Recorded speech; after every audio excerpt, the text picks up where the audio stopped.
The flashing red and blue lights lit up our quiet cul-de-sac like a 4th of July celebration gone wrong. It was exactly 6:42 p.m. on a Thursday evening, and my 3-year-old son Jake was watching his favorite cartoon when the chaos began. Through my window, I could see Patricia Hawthorne, our HOA president, frantically waving her arms at 2 police officers while pointing at my house.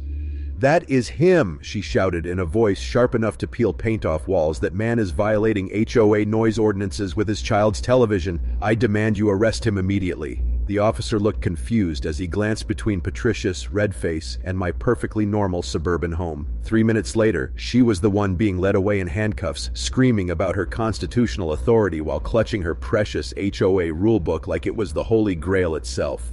Let me back up and tell you how we got here. My name is David Peterson, and I am a 38-year-old software engineer living in the quiet suburb of Maple Ridge Estates with my son Jake after my wife passed away 2 years ago.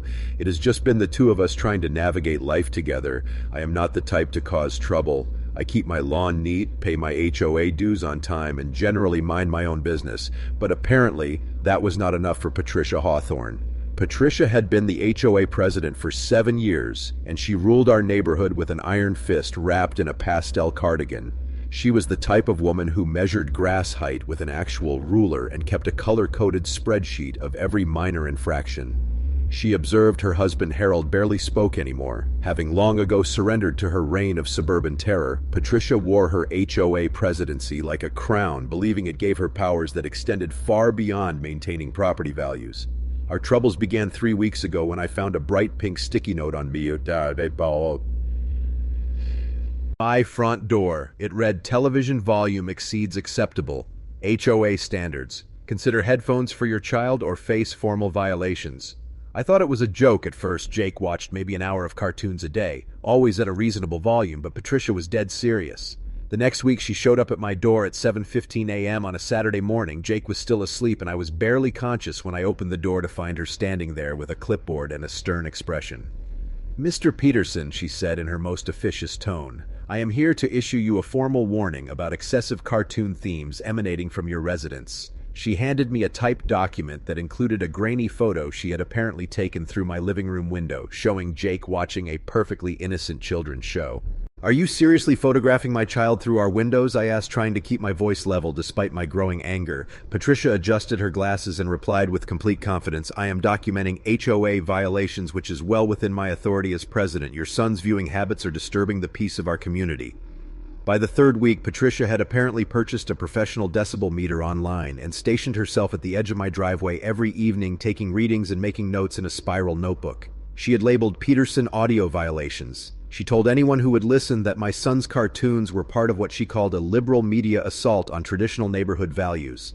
Most of our neighbors just rolled their eyes, but a few of her cronies on the HOA board nodded along like she was making perfect sense. The situation reached its breaking point on that fateful Thursday evening. I was in the kitchen making dinner while Jake watched his show in the living room. The volume was set at level 12 out of 50, barely audible from where I stood.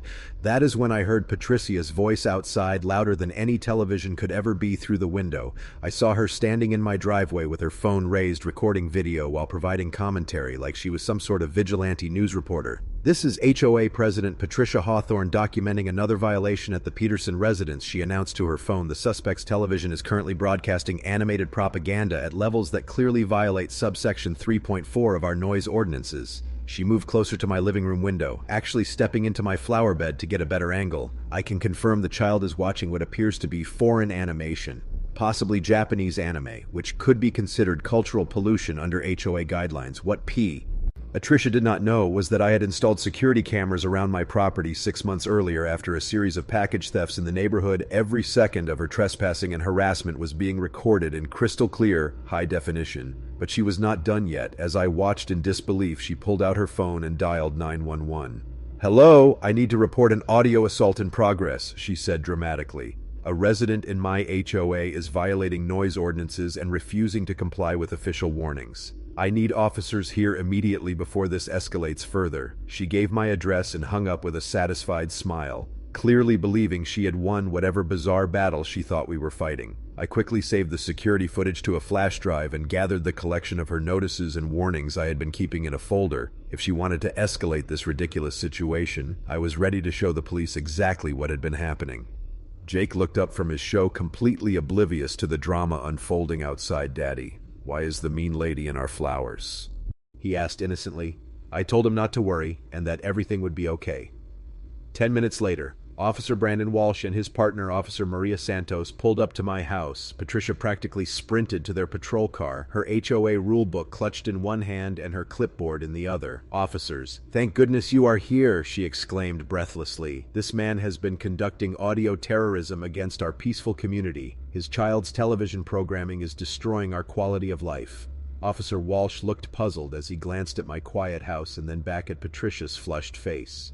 "Ma'am, can you explain what exactly is happening here?" he asked patiently. Patricia launched into a rapid-fire explanation about decibel levels, unauthorized cartoon themes, and her authority as HOA president to enforce neighborhood standards. The officers exchanged glances that clearly said they had dealt with this type of person before. "Sir, are you the homeowner, officer?" Santos asked. As I stepped out onto my porch, I confirmed that I was, and calmly explained that my 3-year-old son was simply watching age-appropriate television at a normal volume. "Officers, I have security footage you might want to see," I added, holding up the flash drive. "It shows Miss Hawthorne trespassing on my property, photographing my minor child through our windows, and harassing us for the past 3 weeks. Patricia's face went from red to purple. "That is inadmissible," she shouted. "I have HOA authority. Check the bylaws. Section 12 clearly states that the president can investigate violations by any means necessary." Officer Walsh raised an eyebrow and asked to see these supposed bylaws.